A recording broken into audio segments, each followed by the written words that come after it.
नमस्कार मित्रांनो, महाराष्ट्र शासनाच्या अंतर्गत आरोग्य विभागात विविध पदांची भरती केली जाणार आहे।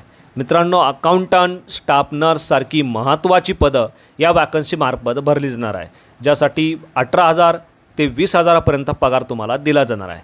मित्रांनो, जर तुमचं वय 38 वर्षापर्यंत असेल तर तुम्ही या पदांसाठी अप्लाय करू शकणार आहे। 7 मार्च 2025 या ॲप्लिकेशन करण्याची शेवटची तारीख असणार आहे। मित्रांनो, अर्ज तुम्हाला ऑफलाईन पद्धतीने करणं आवश्यक असणार आहे। त्यासाठी अर्जाचा नमुना मी आपल्या व्हिडिओच्या डिस्क्रिप्शनमध्ये देखील दिलेला आहे। बाकी कोण अप्लाय करू शकतं, कसं अप्लाय करायचं, संपूर्ण माहिती आपण डिटेलमध्ये व्हिडिओमध्ये बघणार आहोत। यासाठी व्हिडिओला शेवटपर्यंत नक्की बघा।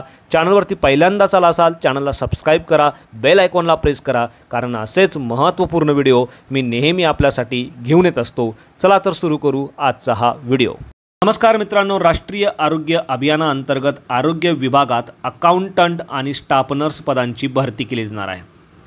अकाउंटंटची 5 तर स्टाफ नर्सची 31 पदं या वॅकन्सी मार्फत भरली जात आहे, ज्यासाठी 18,000 रुपये आणि 20,000 रुपये प्रति महिना अनुक्रमे या पदांसाठी पगार दिला जाणार आहे। मित्रांनो, अकाउंटंटसाठी BCom तर स्टाफ नर्स पदासाठी GNM किंवा BSc नर्सिंग तुमचं पूर्ण असणं आवश्यक असणार आहे। आणि या संदर्भाची संपूर्ण जाहिरात तुम्हाला www.jdpchandrapur.co.in या संकेतस्थळावरून प्राप्त करता येणार आहे। तसेच ही जाहिरात मी आपल्या व्हिडिओच्या डिस्क्रिप्शनमध्ये देखील दिलेली आहे। मित्रांनो, अर्ज तुम्हाला 7 मार्च 2025 पर्यंत करणं आवश्यक असणार आहे। अर्ज तुम्हाला ऑफलाईन पद्धतीने करायचा आहे आणि यासाठी अर्जाचा नमुना मी आपल्या व्हिडिओच्या डिस्क्रिप्शनमध्ये देखील दिलेला आहे।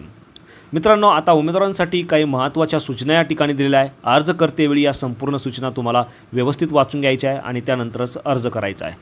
सदर पद जे आहे ते कंत्राटी स्वरूपाचं एकत्रित मानधनावरती भरली जाणार आहे।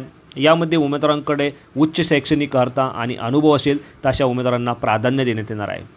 काही जी पदं आहे जसे की स्टाफ नर्स या पदाकरता तुमचं BSc नर्सिंग किंवा PBBSc असेल तर तुम्हाला प्राधान्य देण्यात येणार आहे। अदरवाईज तुमचं GNM असेल तरी देखील तुम्ही अप्लाय करू शकणार आहात। यामध्ये खुल्या प्रवर्गातील उमेदवारांना 18 ते 38 वर्षापर्यंत तर राखीव प्रवर्गातील उमेदवारांना 43 वर्षापर्यंत वयाची विशेष सूट देण्यात आलेली आहे।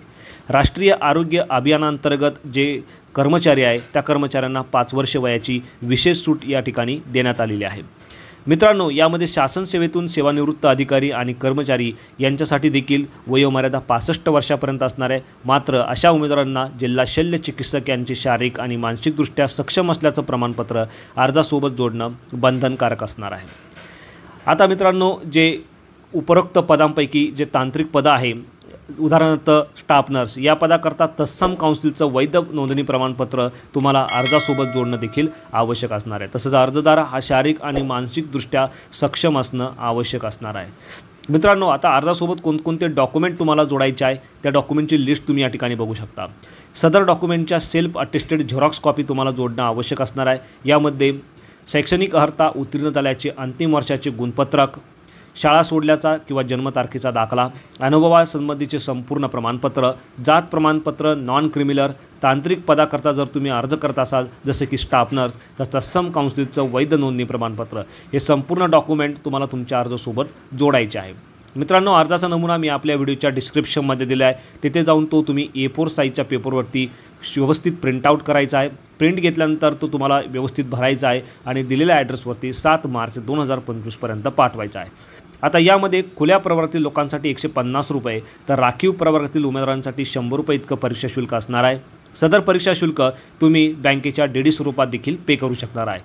DD जो आहे तो तुम्हाला कोणत्याही राष्ट्रीयकृत बँकेचं काढणं या ठिकाणी बंधनकारक असणार आहे आणि तो DD काढल्यानंतर DDच्या पाठीमागे तुम्हाला तुमचं स्वतःचं नाव आणि अर्ज केलेल्या पदाचं नाव लिहिणं आवश्यक असणार आहे। DD तुम्हाला district integrated health and family welfare society Chandrapur या नावाने काढावं लागणार आहे। मित्रांनो, आता तुमचा भरलेला अर्ज, त्या अर्जासोबत या ठिकाणी दिलेले संपूर्ण डॉक्युमेंट, त्यानंतर काढलेला DD या संपूर्ण गोष्टी एका लिफाफ्यामध्ये व्यवस्थित सीलबंद करायच्या आहे आणि त्या लिफाफ्यावरती तुम्ही ज्या पदासाठी अर्ज करताय त्या पदाचं नाव, उमेदवारांचं संपूर्ण नाव, पत्ता व मोबाईल नंबर नमूद करायचा आहे। आणि हे संपूर्ण गोष्टी म्हणजे हा जो इन्व्हॉल्प आहे हा तुम्हाला जिल्हा MH कार्यालय, जिल्हा क्षयरोग रुग्णालय परिसर, रामनगर चंद्रपूर इथपर्यंत 7 मार्च 2025 पर्यंत पाठवायचा आहे। मित्रांनो, उमेदवारांसाठी काही या ठिकाणी सूचना दिलेल्या आहेत, तुम्ही बघू शकता। संपूर्ण जी माहिती तुम्ही देणार आहे ही अचूक देणं आवश्यक असणार आहे। जो ईमेल ॲड्रेस, मोबाईल नंबर तुम्ही देणार आहे तो चालू स्थितीत असलेला देणं आवश्यक असणार आहे। तसंच तुमची शैक्षणिक पात्रता, वयाची पात्रता तपासूनच तुम्हाला या ठिकाणी अर्ज करणं आवश्यक असणार आहे। मित्रांनो, अर्जाचा नमुना तुम्ही या ठिकाणी बघू शकता। सर्वप्रथम तुम्ही ज्या पदासाठी अर्ज करत आहे पदाचे नाव, तुमचं पूर्ण नाव, तुमच्या वडिलांचं नाव, तुमचे संपूर्ण वैयक्तिक माहिती, त्यानंतर शाळेची म्हणजे एज्युकेशनल माहिती आणि काही एक्सपिरियन्स तुमच्याकडे असेल तर एक्सपिरियन्सची माहिती तुम्ही या ठिकाणी देऊ शकणार आहात। आणि सदर अर्ज त्या अर्जासोबत डॉक्युमेंट आणि DD हे एका लिफाफ्यात बंद करून 7 मार्च 2025 पर्यंत दिलेल्या ॲड्रेसवरती पाठवायचे आहेत। तर अशा पद्धतीने मित्रांनो, अर्ज करताना कोणत्याही प्रकारची अडचण आली तुम्ही मला कमेंटमध्ये विचारू शकता। व्हिडिओ आवडला असेल तर व्हिडिओला नक्की शेअर करा। चॅनलवरती पहिल्यांदाच आला असाल चॅनलला सबस्क्राईब करा, बेल आयकॉनला प्रेस करा, कारण असेच महत्त्वपूर्ण व्हिडिओ मी नेहमी आपल्यासाठी घेऊन येत असतो। So thank you for watching.